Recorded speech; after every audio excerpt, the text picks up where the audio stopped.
Subscribe now and press the bell icon. Never miss an update. नमस्कार मित्रों, स्वागत करता हूं सभी का इस YouTube चैनल पर। साथियों, राजस्थान जीके का राजस्थान के दुर्ग के अंतर्गत भाग 2 का ये टेस्ट है। इसके पहले राजस्थान के दुर्गों से संबंधित एक टेस्ट अपलोड कर चुका हूं। मित्रों देखिए, ये राजस्थान जीके का टेस्ट नंबर 3 है। तो आपने अगर पिछले 2 टेस्ट नहीं देखे तो प्ले लिस्ट में जाकर देख सकते हैं। यहाँ पर भी मैं गारंटी देता हूँ चित्रात्मक वर्णन किया जाएगा, तो आपको ये वीडियो ज़रूर पसंद आएगा। वीडियो को पूरा देखिएगा। चलिए शुरू करते हैं साथियों। प्रश्न 1 आता है, महाराणा प्रताप का जन्म कहाँ हुआ था? चित्तौड़गढ़ दुर्ग में, कुंभलगढ़ दुर्ग में, अचलगढ़ दुर्ग में और उदयपुर दुर्ग में।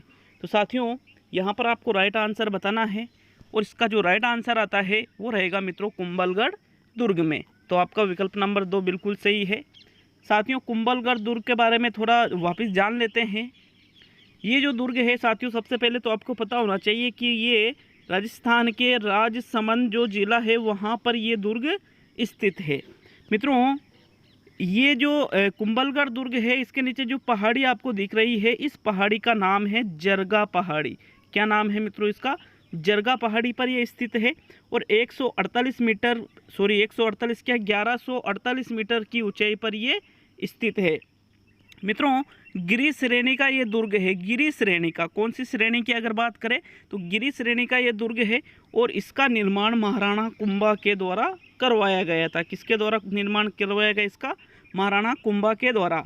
शिल्पी मंडन की देखरेख में इसका निर्माण हुआ था। मित्रों शिल्पी मंडन की देखरेख में इसका निर्माण किया गया। और इसके आसपास 36 किलोमीटर की जो दीवार बनी हुई है उसको भारत की महान दीवार भी कहते हैं। भारत की महान दीवार भी इसको कहा जाता है। इसके आसपास एक दीवार बनी हुई है जिसको परकोटा आप कहते हो। मित्रों इस दुर्ग के भीतर एक छोटा दुर्ग भी है, जिसको जो छोटा दुर्ग है जिसको कटारगढ़ कहते हैं। क्या कहते हैं? कटारगढ़ इसको कहा जाता है। इसके अंदर एक छोटा सा दुर्ग है। तो मित्रों ये कुंभलगढ़ दुर्ग के बारे में कुछ सामान्य बातें थी। चलिए प्रश्न 2 पे चलते हैं। दूसरा प्रश्न आता है, राज्य के किस किले को सुवर्णगिरी कहा जाता है? जैसलमेर का किला, जालोर का किला, शेरगढ़ का किला और मैगजीन का किला। तो साथियों यहाँ पर आपको राइट आंसर बताना है। इसका जो राइट आंसर है मित्रों सुवर्णगिरी, वो कहा जाता है। जालोर के किले को सुवर्णगिरी कहते हैं। मित्रों जालोर के किले की अगर बात करें तो ये जो किला है ये सूकड़ी नदी के किनारे स्थित है। ये जो किला दिख रहा है आपको, ये जालोर का किला है, जो कि कहाँ पर स्थित है? सूकड़ी नदी के किनारे स्थित है। मित्रों इसको सुवर्णगिरी दुर्ग क्यों कहा जाता है? इसका एक कारण है, क्योंकि ये किला, जालोर का किला सुवर्णगिरी पहाड़ी पर स्थित है। कहाँ पर स्थित है? सुवर्णगिरी पहाड़ी पर ये स्थित है। अब देखिए डॉक्टर दशरथ ये मानते हैं कि इसका जो निर्माण है वो प्रतिहार नरेश नागभट्ट के द्वारा किया गया था। इसका निर्माण प्रतिहार नरेश थे, नागभट्ट जिनका नाम था, ऐसा डॉक्टर दशरथ का मानना है। जबकि इतिहास इसे यूँ मानते हैं कि जो परमार राजपूत है उन्होंने इसका निर्माण किया था जालोर के किले का। तो साथियों ये प्रश्न नंबर 2 के बारे में थोड़ी डिटेल थी। प्रश्न 3 देखते हैं, कौन सा दुर्ग धानवंत दुर्ग की श्रेणी में रखा गया है? तो पहला आंसर दीजिए, सोनारगढ़, मेहरानगढ़, जालोर का दुर्ग और सिवाना का दुर्ग। तो यहाँ पर राइट आंसर जो आता है साथियों वो रहेगा सोनारगढ़ दुर्ग। आपका प्रथम विकल्प यहाँ सही है। धानवंत दुर्ग का मतलब होता है वह दुर्ग जिसके चारों तरफ मरुस्थल हो। क्या हो मित्रों? मरुस्थल हो। तो ये जो सोनारगढ़ जैसलमेर जिले में ये दुर्ग स्थित है, इसको सोनागढ़ के नाम से भी जाना जाता है। ये जो दुर्ग है इसको सोनागढ़ के नाम से भी जाना जाता है। मित्रों इसका निर्माण 1155 में रावल जेसल भाटी द्वारा इसका निर्माण करवाया गया था। रावल जेसल भाटी द्वारा 1155 में इस सोनारगढ़ किले का निर्माण करवाया गया था। यहाँ की सबसे महत्वपूर्ण बात ये आती है कि इस दुर्ग में 2.5 साके हुए हैं। कितने साके हुए हैं मित्रों? 2.5 साके वाला ये एकमात्र दुर्ग है। 2.5 साके, जो एक बार आधा साका हुआ था वो राव लूणकरण के समय हुआ था। राव लूणकरण के समय यहाँ पर आधा साका हुआ था 1550 में। मित्रों ये जो सोनारगढ़ का किला है इसके चारों ओर घाघरा नुमा एक परकोटा बना हुआ है जिसे कमरकोट भी कहा जाता है। क्या कहा जाता है? जिसे कमरकोट के नाम से भी जाना जाता है। और इस दुर्ग में छोटे छोटे बुर्जों की कुल संख्या है 99 बुर्जों वाला किला भी इसको कहा जाता है, क्योंकि इसमें 99 बुर्ज स्थित है। तो ये सोनारगढ़ किले के बारे में सामान्य जानकारी थी जो आपके एग्जाम में पूछा जाता है। प्रश्न 4 देखेंगे मित्रों। चौथा प्रश्न है, अबुल फजल ने किस दुर्ग के संबंध में कहा था कि सब दुर्ग नंगे हैं जबकि यह दुर्ग बख्तरबंद है? रणथंभौर दुर्ग, पोखरण दुर्ग, लोहागढ़ दुर्ग और चित्तौड़गढ़ दुर्ग।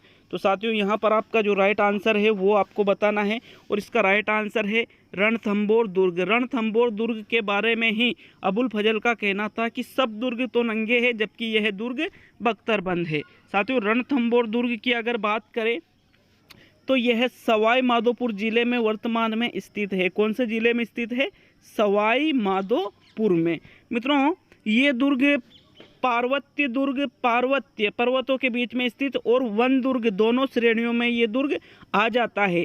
इस दुर्ग के 3 और खाई बनी हुई है। 3 और इस दुर्ग के खाई होती है ना, आसपास बहुत गहरा गड्ढा भी आप जिसको कह सकते हो, 3 और खाई इसमें बनी हुई है साथियों। तो ये रणथंभौर दुर्ग के बारे में सामान्य बातें थी। प्रश्न 5 देखेंगे मित्रों। 5वां प्रश्न है, पारिक दुर्ग का चयन कीजिए। रणथंभौर का दुर्ग, लोहगढ़ का दुर्ग, सिवाना का दुर्ग और जैसलमेर का दुर्ग। तो मित्रों यहाँ पर आपको पारिक दुर्ग का आपको चयन करना है कि इनमें से पारिक दुर्ग के अंतर्गत कौन सा आता है। तो मित्रों जो लोहगढ़ का दुर्ग है वो पारिक दुर्ग के अंतर्गत आता है। ये लोहगढ़ का दुर्ग कहाँ पर स्थित है मित्रों? ये भरतपुर में स्थित है। कहाँ पर स्थित है? ये भरतपुर में स्थित है। चलिए लोहगढ़ के दुर्ग के बारे में सामान्य जानकारी ले लेते हैं। मित्रों ये भरतपुर में स्थित लोहगढ़ का जो किला है ये राजा सूरजमल के द्वारा निर्मित है। राजा सूरजमल के द्वारा यह दुर्ग निर्मित है।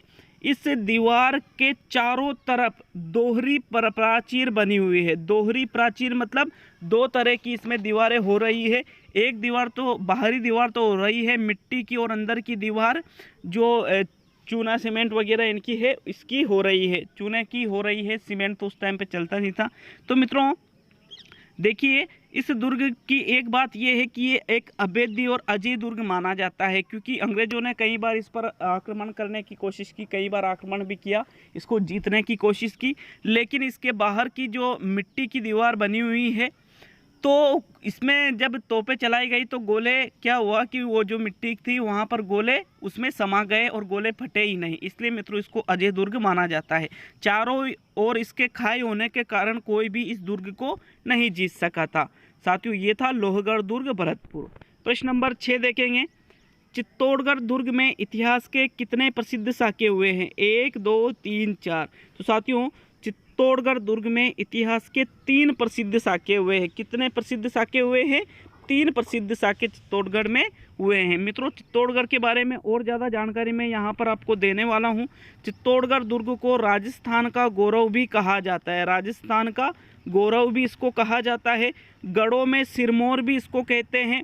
मित्रों गुहिल वंशीय बप्पा रावल ने 734 ईस्वी में मान मौर्य या मान मोरी से इस दुर्ग को जीता था।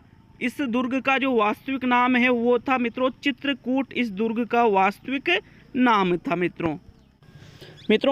चित्तौड़गढ़ का जो किला है देखिए दुर्गों की कुल 9 श्रेणियां बता रखी है।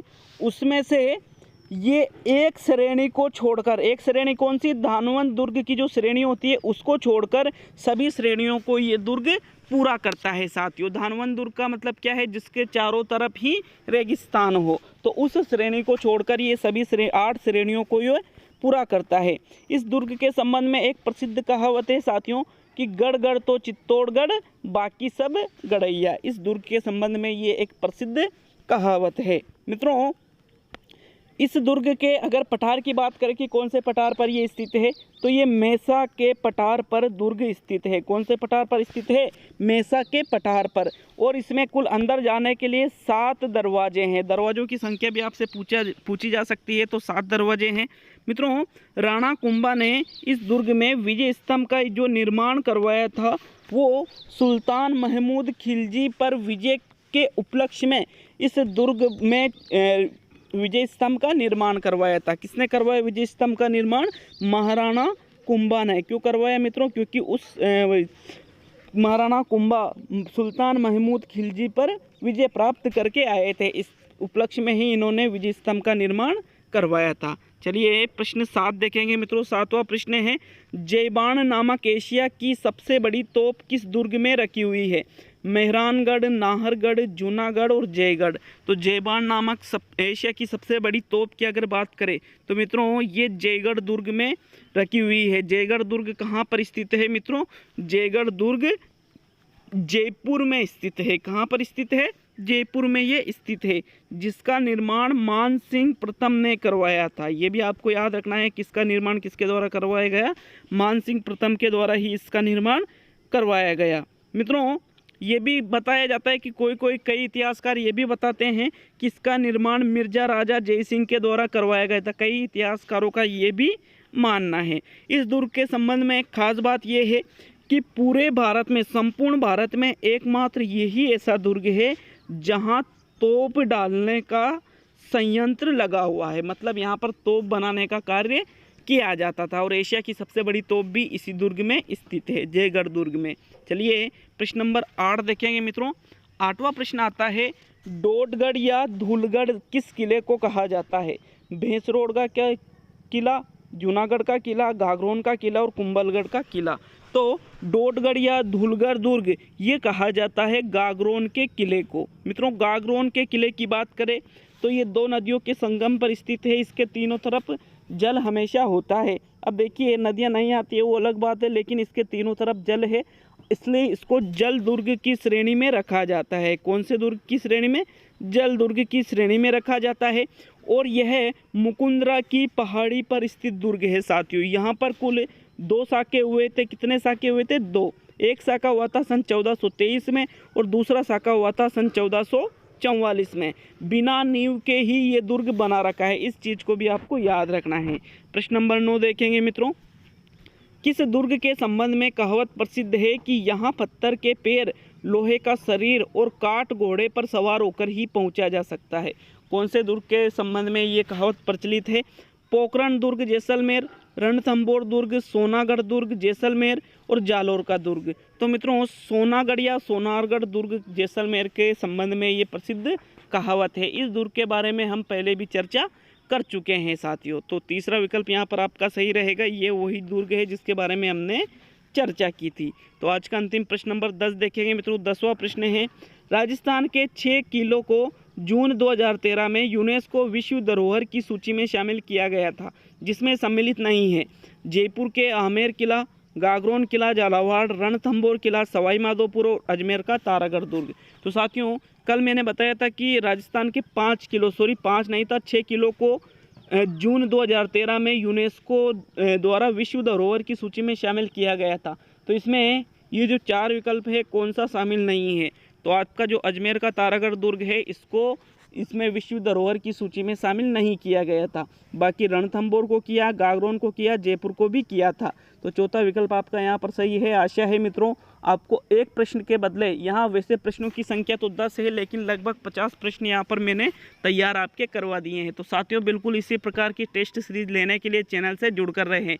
और अगर कोई चीज़ आपको गलत लगती है या आपको ऐसा लगता है कि भाई ये यार गलत बता दिया, हमें तो दूसरी चीज़ मालूम थी, तो कमेंट बॉक्स में कमेंट करके जाए, बिल्कुल उसका पूरा सोल्यूशन निकाला जाएगा। बहुत बहुत धन्यवाद साथियों। आशा है आपको ये वीडियो अच्छा लगा होगा। हम आगे भी आपके लिए इस तरह के वीडियो लाते रहेंगे। चैनल को सब्सक्राइब करके जरूर जाए। बहुत बहुत धन्यवाद साथियों।